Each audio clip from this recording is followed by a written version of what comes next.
Right. Okay. That's as big as it takes. Anyways, cNGN was created for a number of reasons.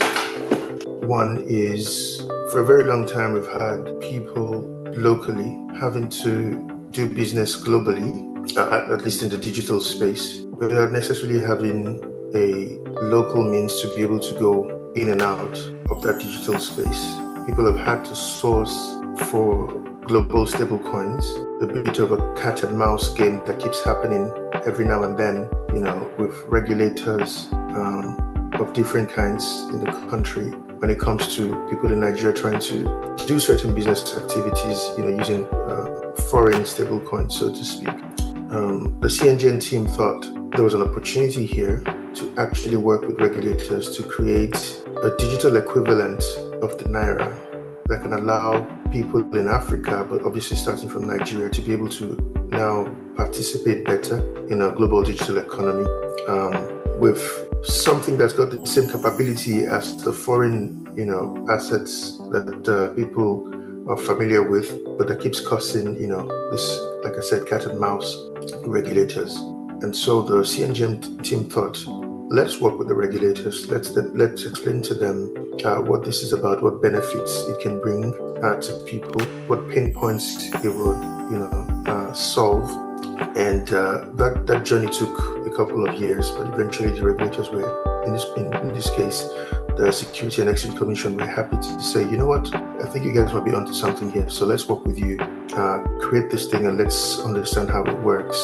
If we understand how it works, perhaps we will allay our fears, and this whole cat and mouse thing can actually stop happening. So yes, cNGN was created to provide people here. We all know that Nigerians are one of the highest participants in global digital asset space.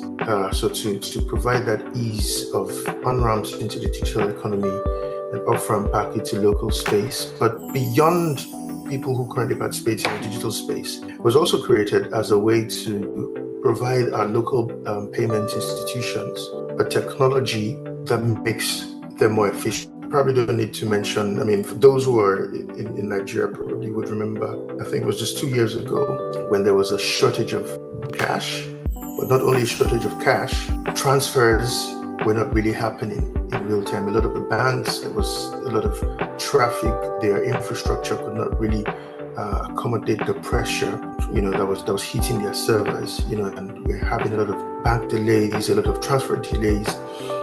That has relatively abated, 2 years down the line, but we still have people, every time I go on Twitter, beneath a trending item, you see people tagging banks and saying, my transaction has not been reversed. My transaction is this. People are always complaining about this, different things. And by the way, kudos to the Nigerian payment systems. It's, relatively more sophisticated than what you have in many other parts of the world, but this problem still persists. cNGN, technology, using blockchain helps remove all those problems. So to answer your question from a local perspective, so I try to explain first from a global digital economy perspective, but from a local perspective, the technology of cNGN, the payment rail, that leverages blockchain, has the potential to remove these problems as much as possible, because with blockchain, you settle transactions, you settle them instantly.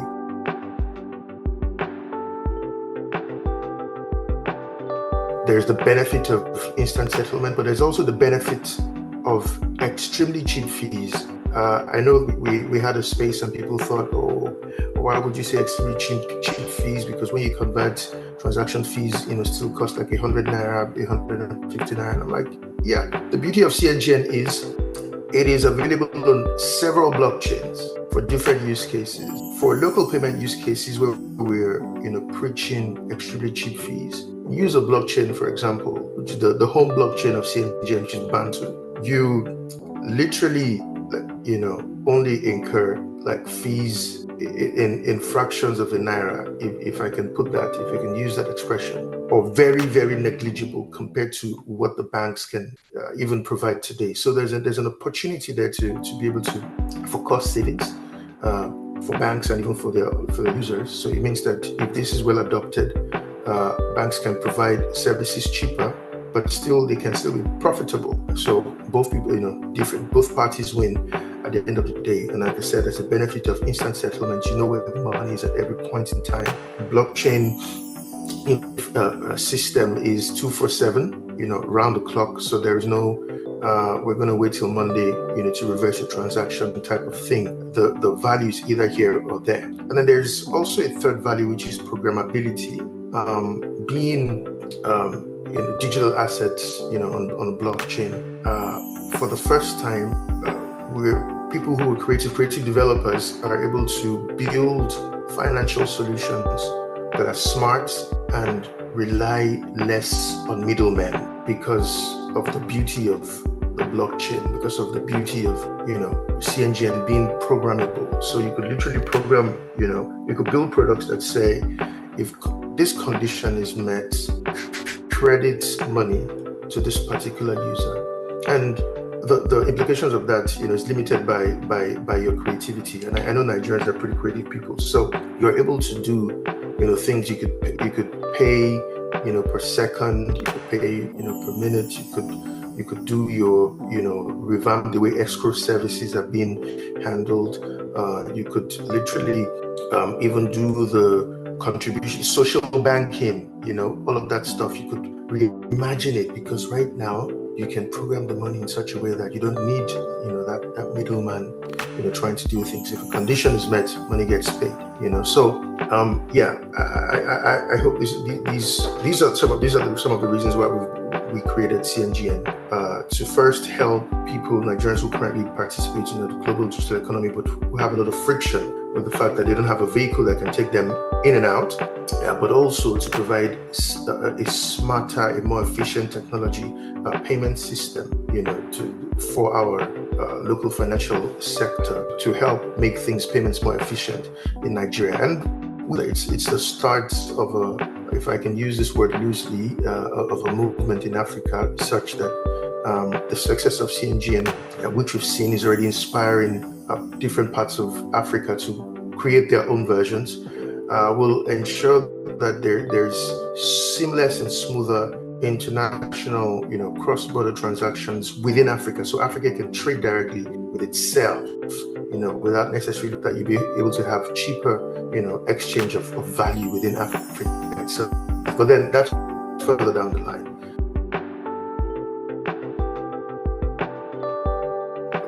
The short answer to that is that for those who probably might be wondering what CBDC is, obviously CBDC, central bank digital currency. So it means it's an emphatic no.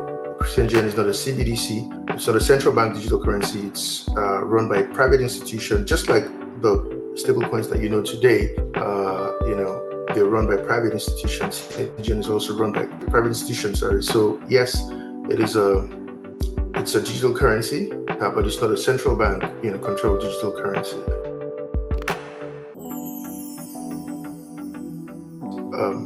For people who are in Nigeria, obviously the e-Naira, for example, is a central bank digital currency.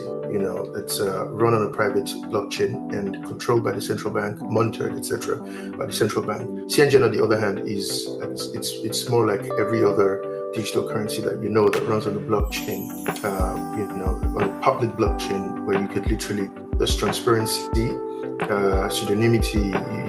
You can see what's happening. You can verify things. You can, and anybody from any part of the world can actually, that has access to Web3, can actually acquire it and make use of it.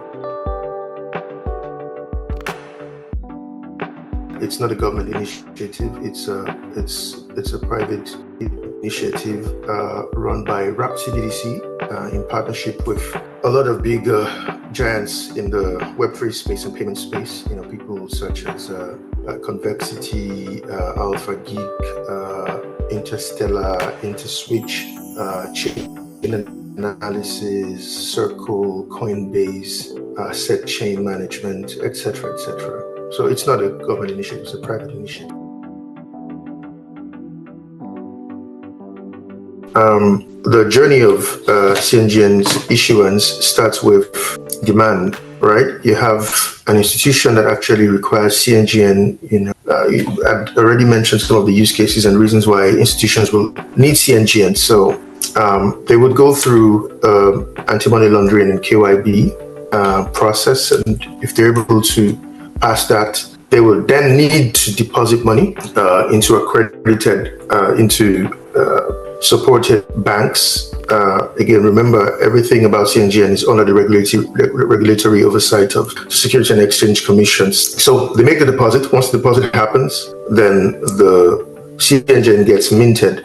Obviously, it starts from its home network, which is Bantu, and then gets transmitted into whatever blockchain of preference the acquirer of cNGN, who wants it issued, it will get transmitted into the blockchain of preference.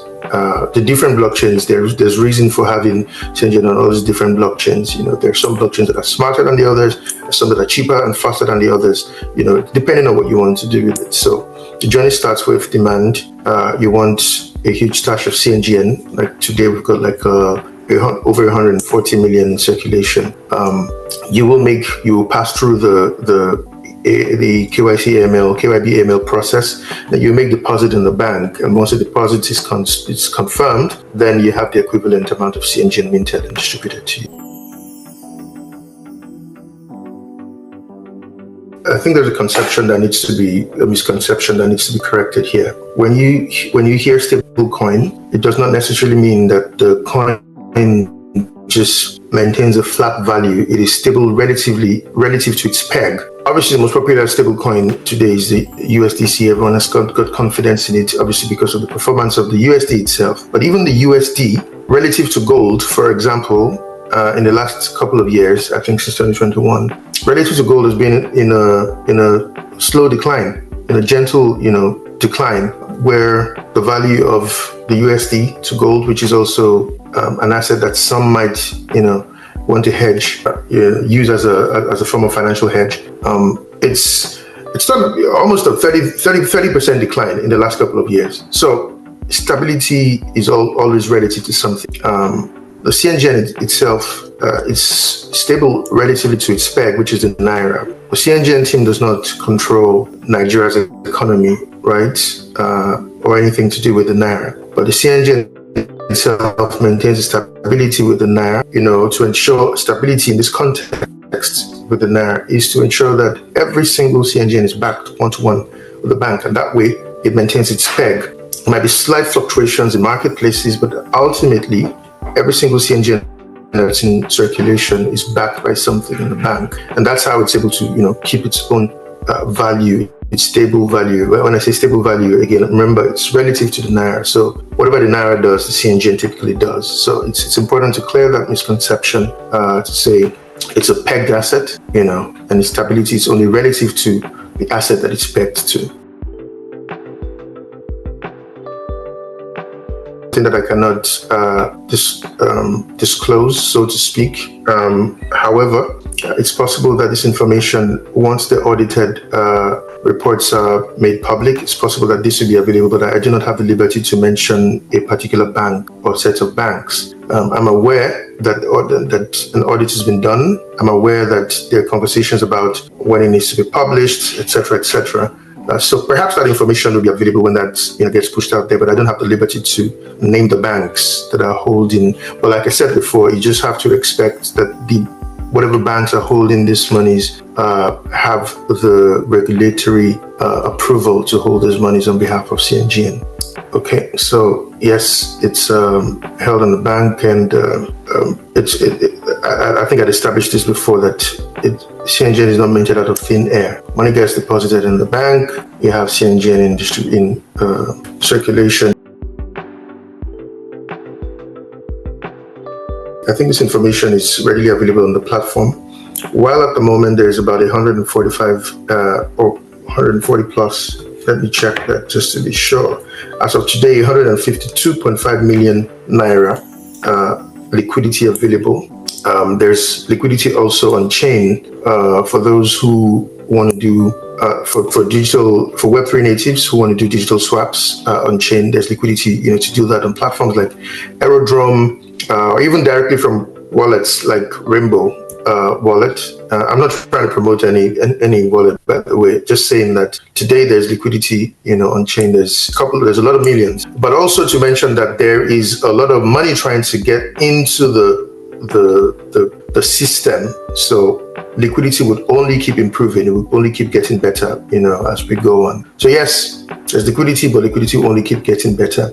And as the project starts getting more spotlighted, even internationally, you can expect to have even deeper liquidity coming to the system.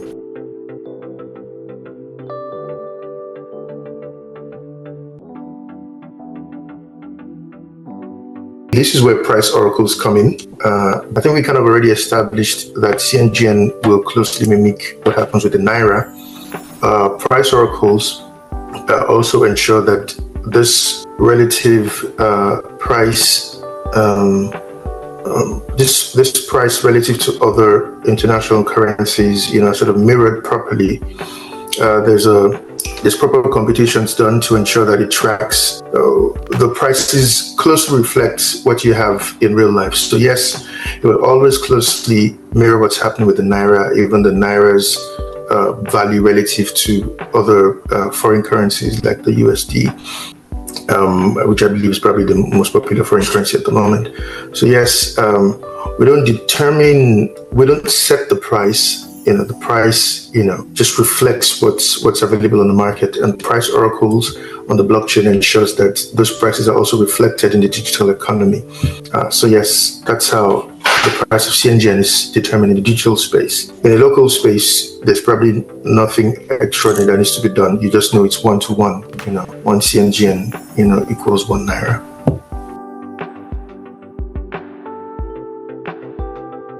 If you get on any of the approved licensed digital exchanges like Busha and Quidax, yes, that's already possible today. But even on chain, these swaps can already happen, like I mentioned before, platforms like Airdrop or even from within your wallets. So people who Web3 natives know that this is pretty possible using swap dApps, the pancake swaps of this world, and for wallets that already have swap engines built within, you can literally do whatever swaps you want to do.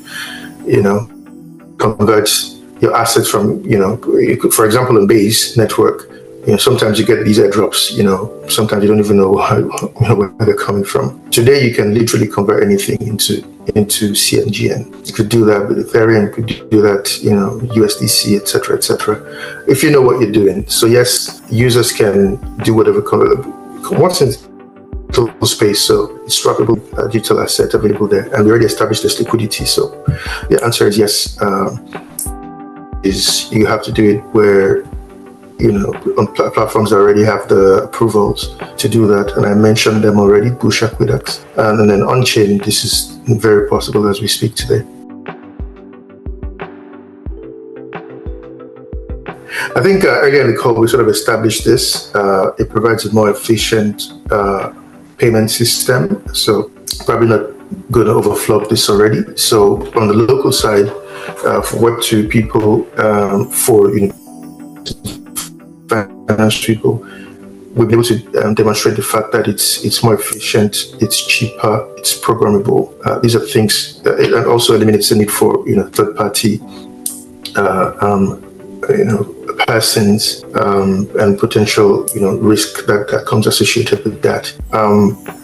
The question about if it's DeFi used for things like staking and lending is not going to be emphasized. I'm not sure where that's coming from. The money is on chain. Developers can build whatever they want to build with it, and this includes DeFi. And we know, even from past spaces, that there are companies, there are startups already building DeFi. So it's versatile, it's nimble, it will do pretty much anything. Real-world applications that cNGN can be applicable to.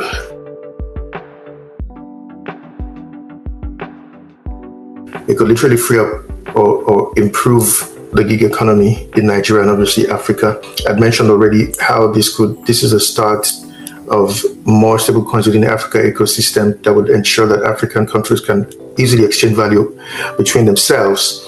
And the value of this is not even just for the countries themselves, it's for the multinationals that operate in the continent where, a Dangote needs to get some value from Nigeria to Kenya, or Kenya Airways wants wants to get value.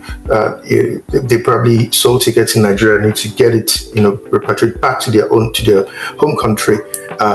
When you have all the stablecoins interplaying, it makes it super easy to just do these swaps and not have to go through convoluted methods and expensive methods that we currently have today. So in terms of real-world applications, it will solve problems in cross-border payments. It will solve problems, like I said before, in social banking, escrow services, just even the ones you're used to, cheaper financial services. Even the fact that you are able to push out money. Government every now and then we talk about palliatives and stuff like that. And for palliatives, you probably need people. I'm aware because in the past I have been close to watching how some of these projects happen, where they want to issue out I forget the name of some of these schemes, where the government wants to pay people in rural areas, and then they get a company, and then that company will start trying to talk with people that can do in some cases mobile money, banking partners, microfinance, people here, people who can do what they call value-added VAS that gets reduced along the chain before the money actually gets to the end user. With cNGN technology, it is so easy to go right from the top and distribute directly into the wallets, or match people's wallets to maybe their biometrics and distribution, and remove all those inefficiencies and opportunities to loot. You can remove it from there, and you can even easily track that the recipients get the value that you're trying to send to them. It becomes transparent. Even Nigerians will be able to tell, okay, yes, for those who are doing social initiatives, crowdfunding and whatnot, you don't have to become in every now and then to say, okay, this is how much we have raised. So you have accountability already built into the technology itself.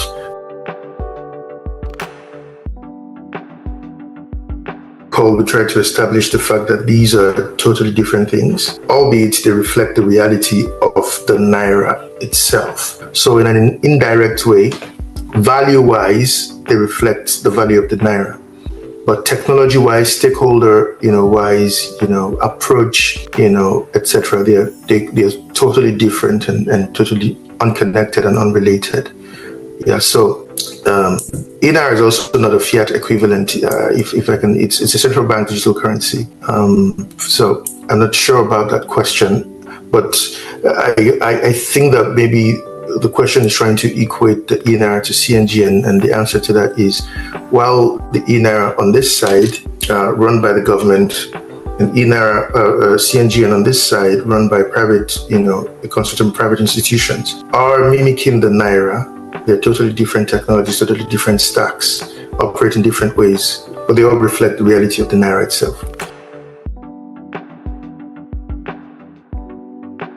I had mentioned, because we're working, again, like I said, under the regulatory purview of the Security and Exchange Commission, we're currently listed on centralized exchanges that also have the approval of SEC to operate. So Quidax and Busha exchanges. But again, like I mentioned before, because cNGN is on chain, those who understand what that means are able to convert digital assets that they currently have into cNGN. So cNGN can be acquired on chain by converting existing digital assets into cNGN.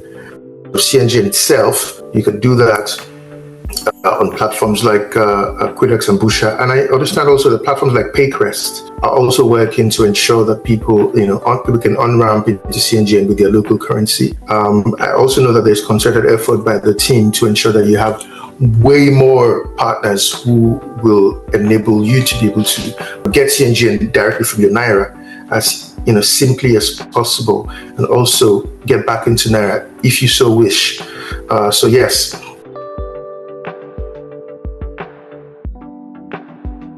Yeah, so I just mentioned now that platforms like Paycrest currently support that. Even the exchanges themselves, currently support that. The exchanges we mentioned, currently support on-ramp and off-ramp. Now, while it might be, the more of these platforms we get on board, the cheaper, the easier, more convenient it is for people to be able to on-ramp and off-ramp. Yeah, but yes, to answer the question, The answer is yes, via the exchanges, and via products like whatchamacallit, like Paycrest, and there's going to be more and more of them that you're going to be seeing, as time goes on.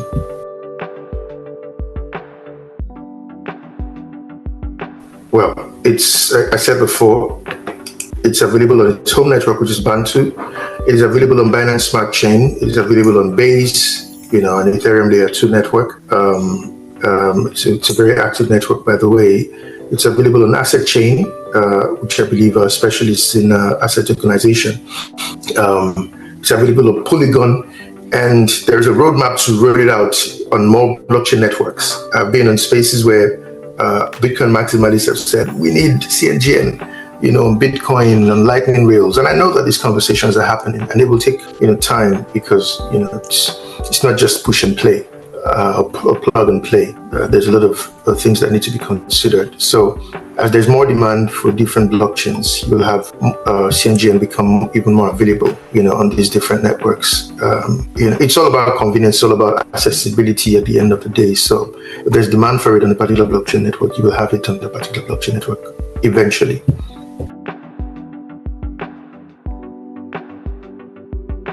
They can acquire from the exchanges, the supported exchanges. A lot of these people outside, already kind of familiar with even the digital asset space. But the beauty of cNGN is that it's, I keep using the word on-chain.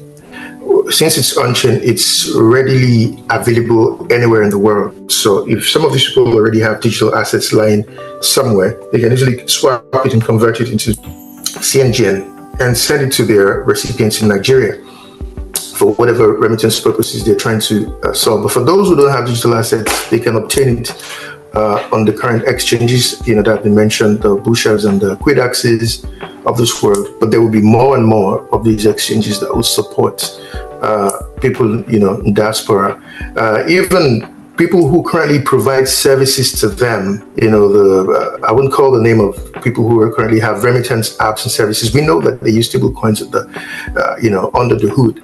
A lot of them use stablecoins under the hood. They would literally acquire cNGN and make it easier and cheaper for people abroad to be able to remit money. Many of them will not even know they're using cNGN. They'll just know that things are faster and cheaper for them. And so, yes, that will happen. For those who are familiar with the technology, they can acquire it by themselves on exchange. Who are not, they'll just keep using the products they're using. But we know that these products under the hood will be using cNGN for easier remittances and cheaper remittances and even faster remittances.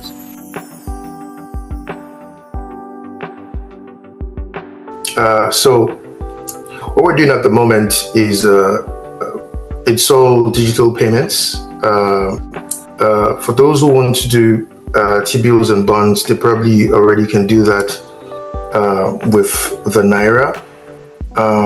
However, as the space matures, you will have people digitizing the experience of acquiring treasury bills and bonds and other sorts of financial instruments. And once that experience becomes digitized, the native currency, token to use for those particular use cases, obviously, be cNGN. So as of now, what we've just focused on is to create this and build more use cases for it. But with time, we believe that these things will happen as more people begin to build on this platform. We begin to see more and more use cases. As Nigeria's economy begins to get more digitized, you would have these sorts of products available, and cNGN would be like the natural go-to gateway into those particular things to acquire those financial instruments. On the DeFi space, by the way, for those who are Web3 natives, if people build such platforms that allows liquidity pool and staking and whatnot, then obviously that would be available. That's not necessarily for us, but people who are creative on the platform, on the internet, will be able to create these kinds of solutions, and obviously cNGN will be something that will be natural to that particular ecosystem that can be used for that.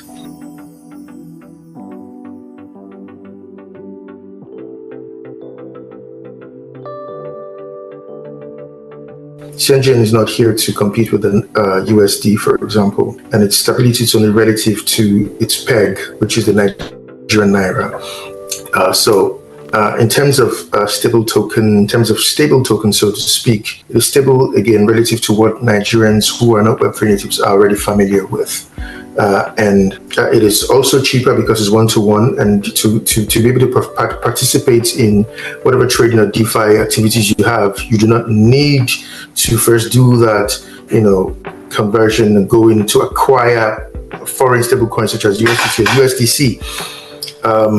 Once you have these platforms, fully taken on board cNGN, you'll be able to just go directly, and more efficiently into these particular spaces for Web3 natives. I believe this question probably applies more to Web3 natives. So you'll be able to do your DeFi activities and your trading activities or whatever it is directly with cNGN without having to first convert, into USDC, via P2P arrangements and whatever arrangements there are. As long as we've been able to ensure that off-ramping and on-ramping is very easy and efficient, then you'll be able to do whatever you need to do. In terms of stability, though, we don't really control that stability relative to other global currencies. Currencies will do what currencies will do. Currencies that are high in demand will have better relative value compared to those in lower demand. But if we, via cNGN, are able to reduce the demand of the USD, because the Naira can do a lot of the things digitally now, then you would possibly see an appreciation over time, or at least you see less pressure on the Naira because cNGN will be able to do certain things, certain transactions internationally directly, so you could start seeing some of the effect of that, recorded as slight reliefs and gains for the Naira. But this is all economics. I leave that for the economists to talk about. So yes, will it function as a stable token? It will function as a token, that much I can say, for whatever Web3 activities and DeFi activities that you want to participate in.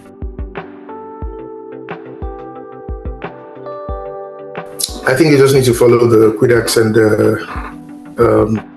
in Nigeria, obviously, have to follow the QuidX and the Pusha blueprint. Get into the conversation with SEC, get the approval from SEC, and we're in business with you, But remember, I had said this is also available on chain, so it means that it's available on DEXs as we speak. Yeah, but for centralized exchanges, that require some form of regulatory oversight, they need to do their homework, and as long as they can pass the regulatory and compliance requirements from the cNGN compliance team, they will be able to get, and list cNGN.